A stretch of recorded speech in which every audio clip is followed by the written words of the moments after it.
Welcome to Workflow Approval for XPages, Processing Workflow Documents.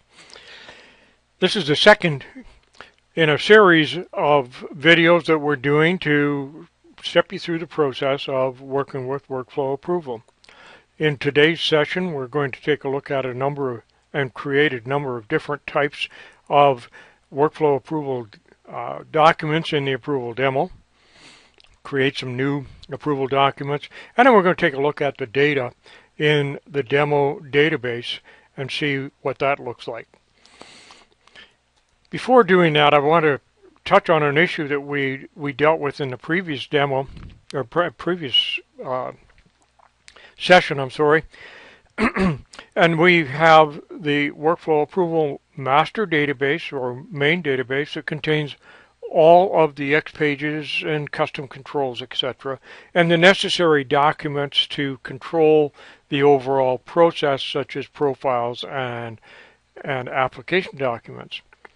We have a rules database that contains rules that the demo looks up and populates the approvers field based on the rules that are defined in that database. You can add additional rules to this database to control how you might want your documents to be processed as well.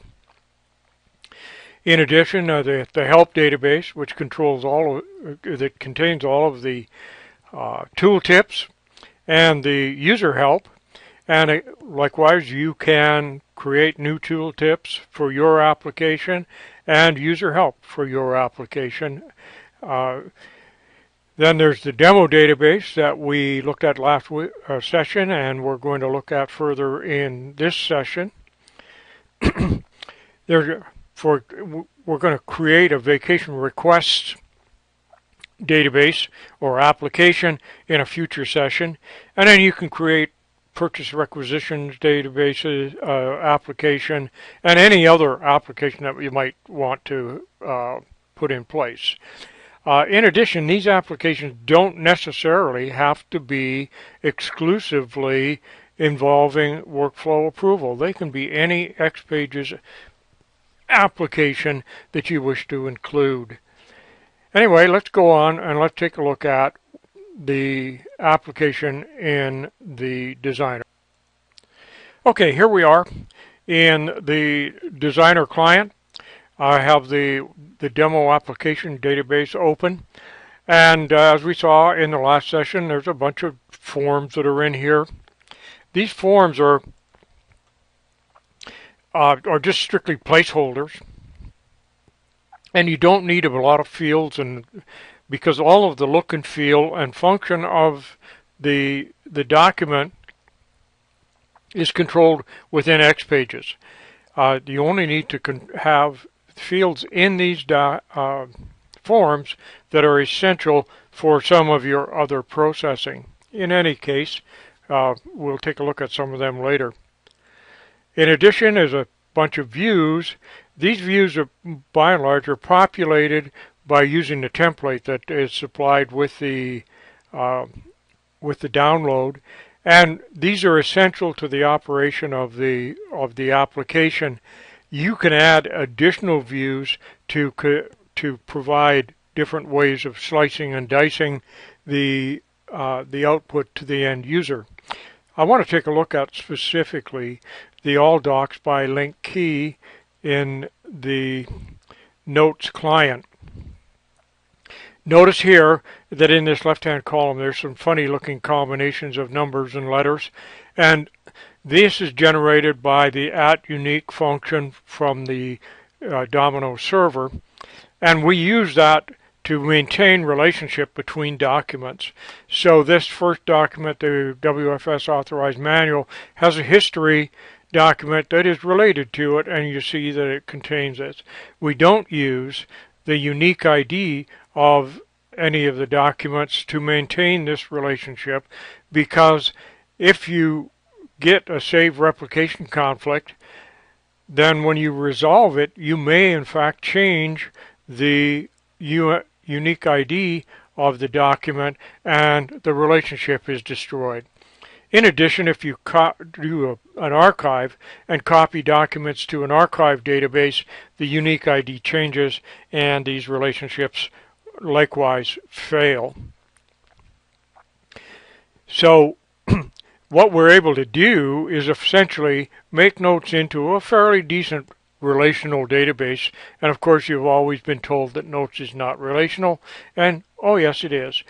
We've been using this process for many years, even in native notes, and it works very well, except its true power really comes into play in XPages as we start working with repeat controls. And it's pretty cool, and we'll take a look at some of that in a moment.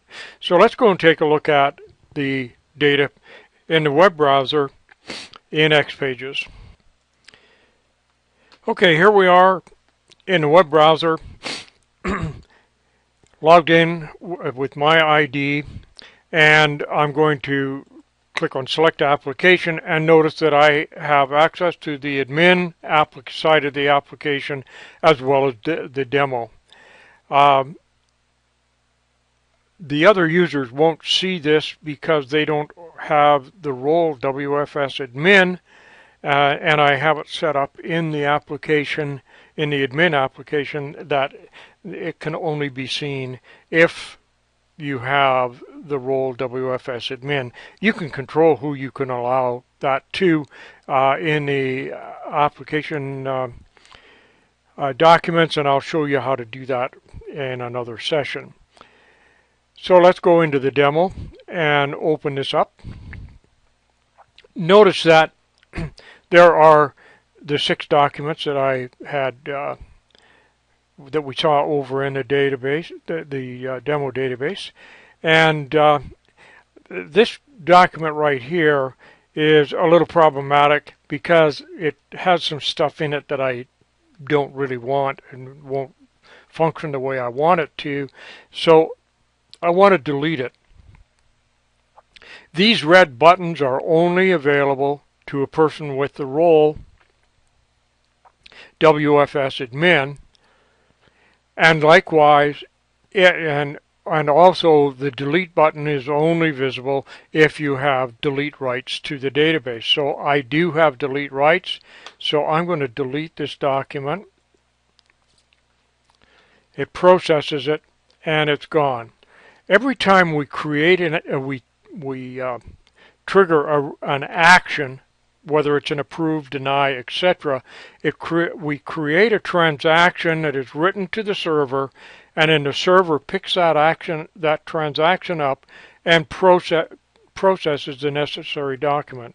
This means that we do not have to give the end user edit rights to any documents. This is controlled by the profile document. Because we're just using the default settings, things are pretty wide open as far as profiles are concerned, but you can tighten that down.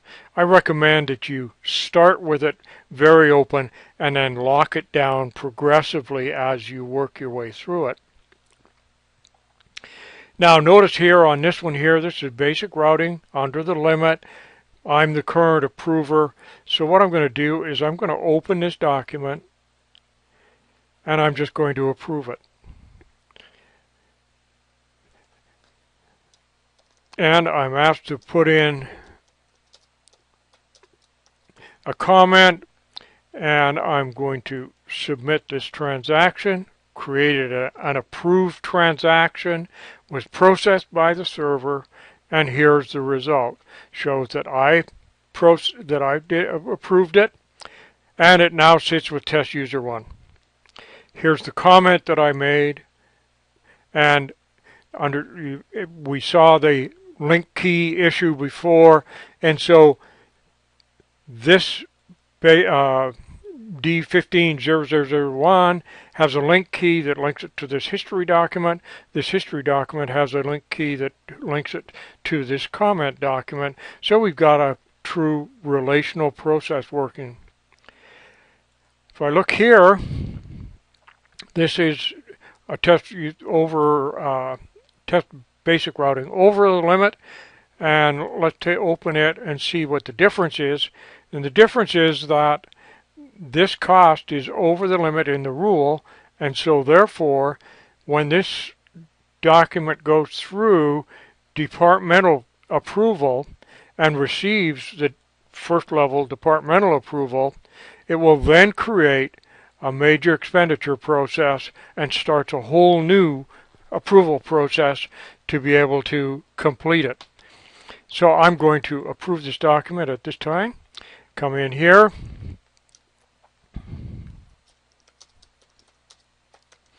And submit the transaction. Approved transactions created, goes to the server processes it, and returns it here, and there we see that the document has been approved, now sits with test user 1. I have no further actions that I need to take here. These I have the 5 documents that I have interest in, but I don't have anything that I need to take a look at. Notice that these 2 documents are in a dark blue, and if I just take a look at the show help, you see dark blue says that these are documents which I am in the approvers list, but I'm not necessarily the current approver. If I was the current approver, they'd be brown. Otherwise, they're the light green, which says that they're in process, and I have some interest in it. They'd be a dark yellow if they are in draft, light yellow if they're FYI for your information. I'll show you how that works in a bit. Dark green if they're approved, dark red if they're denied, and a gray if they're any other status. So now I have nothing else to do here. So what I want is I'm going to set it on. I'm going to go and log in as test user 1. Okay, now I'm logged in as test user 1. I go select application and notice I'm only allowed to get into the demo. Obviously, if we had the vacation requests working here as well, that would be listed here, and any other applications that you might have developed. So I'll go and take a look at this, and we see here. Now, for test user 1, there are only really 3 documents that are of interest to him, and he needs to take action on them. So here is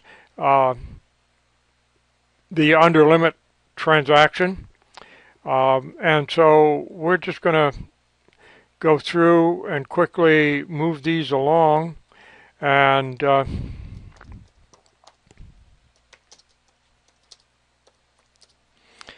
put in a comment. Transaction, going to create an approved transaction, went out, did that. Take a look at the history again. There it is. Now sits with test user 2. I'm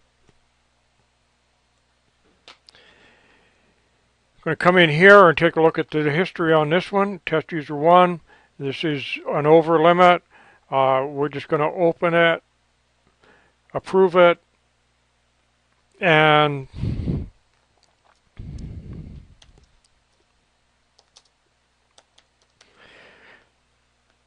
move it along. And notice now it changes to test user 1's in the approvers list, but not the current approver. Now sits on test user 2's desk. And here's the parallel routing. Notice the difference here is all 3 of the approvers have been notified, and they all sit as the current approver. This goes through as a parallel process. All the other ones have been serial. So I'm going to open this. Test user 1 comes in, going to approve it,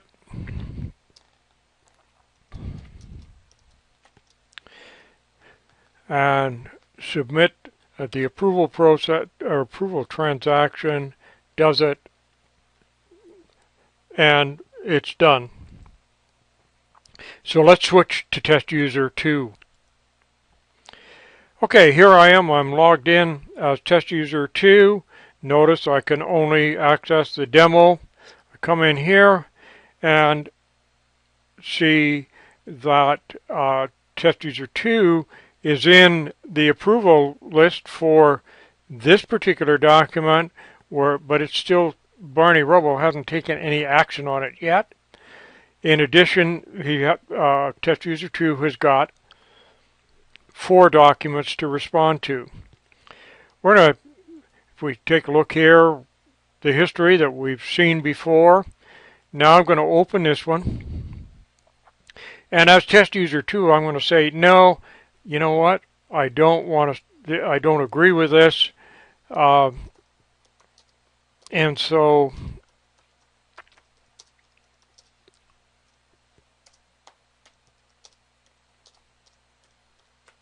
put a comment in and submit it. This now submits a deny transaction. The deny transaction is processed by the server, and we look here and we see that the transaction's been denied. The profile document for the basic routing is serial and a 100% approval. So it requires everybody to approve it. One denial stops the process. So this is the over limit. So let's open it and take a look at it and see what happens. In this case, this is an over limit routing for the basic, and in it says that if after it receives departmental approval, then it will start a major expenditure process, a whole new routing process with a different set of approvers, and we can move on from there. So as test user 2, I'm going to approve this.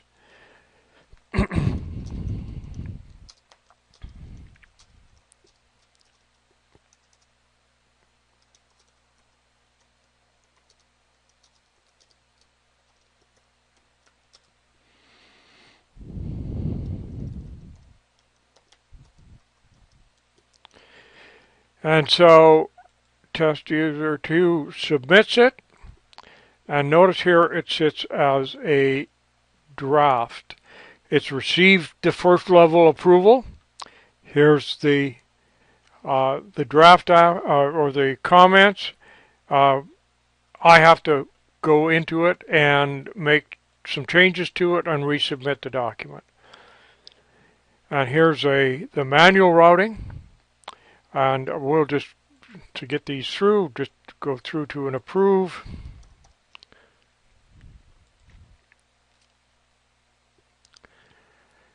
And the parallel process that we looked at before, open that, and we'll approve this. And so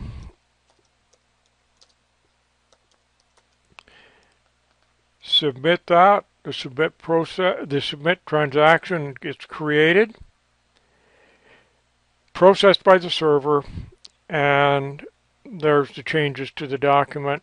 Again, sits on test user 3's desk, or inbox, if you will, and we see that. So let's go to test user 3 and see what we can. Let's complete these processes. Okay, here we are as test user 3. Again, we can only see the demo application. We come in here, and test user 3 only has 2 transactions that are of specific interest to him, and we see here the parallel requiring his final approval, and then also the manual routing. So we'll just get these cleaned up, and we'll assume they get approved.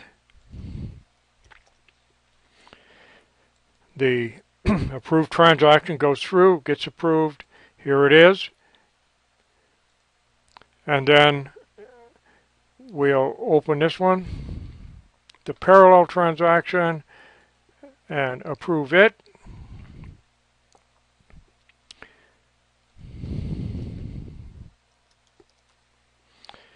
And submit it. And notice now Test User 3 only sees these two approved transactions. You can go over here to the approved transactions and see the same thing. Okay, I'm going to switch now to myself so that I can deal with the major expense.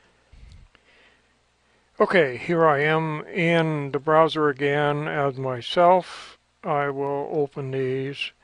And now we see down here is the draft document from the overlimit. And it has started a new process called major expense example.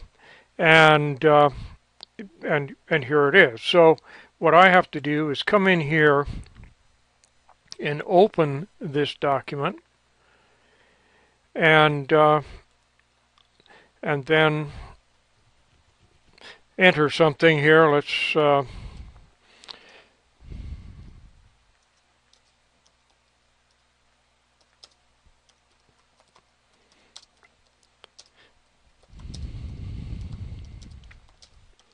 not much of an implementation plan, but it gets the job done.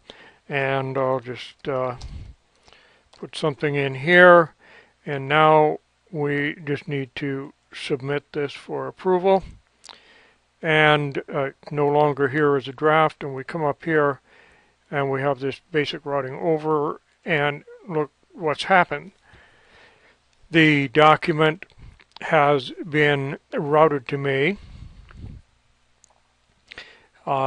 I'm the only one in the list, just to simplify the process. But you see here's one history document with its related comments, and here's another history document. It has nothing's happened to it yet because it's sitting on my desk for me to take action on. And just to complete all of this nice and neatly, I will take action on it and I will approve it. And I'll just say, go for it,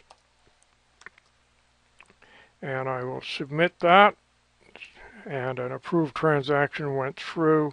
And now we come down here and we have the basic routing over limit is approved, and we open the history, and here we see two separate processes involved and the comments from them. If there were 5 different processes that went through that kind of a chain, there would be a history document for each of those steps. Now I want to show you one other process here. And I'll open this and we'll create a document. Now these are all of the different documents that can be created within the demo. We've seen them all except the automated. So I'm going to create an automated process. And basically what this is going to do is I've established a rule that says if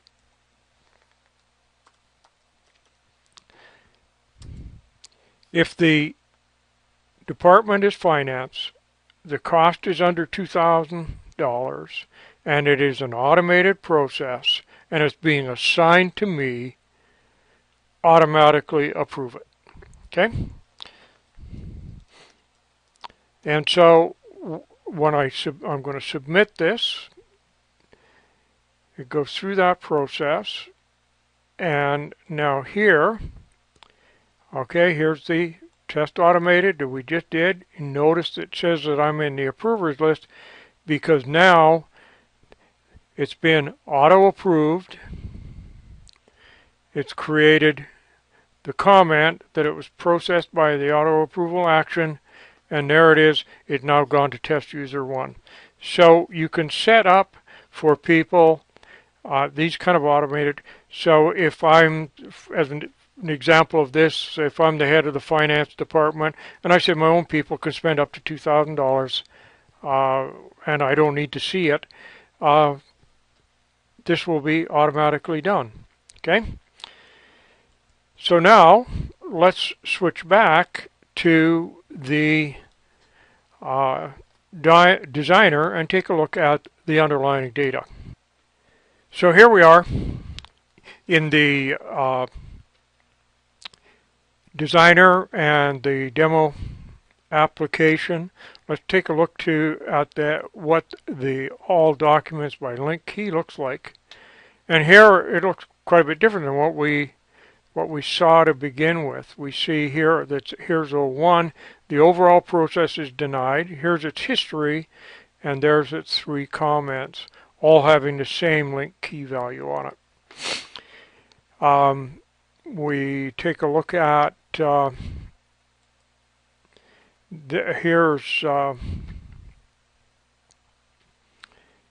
the the major expense.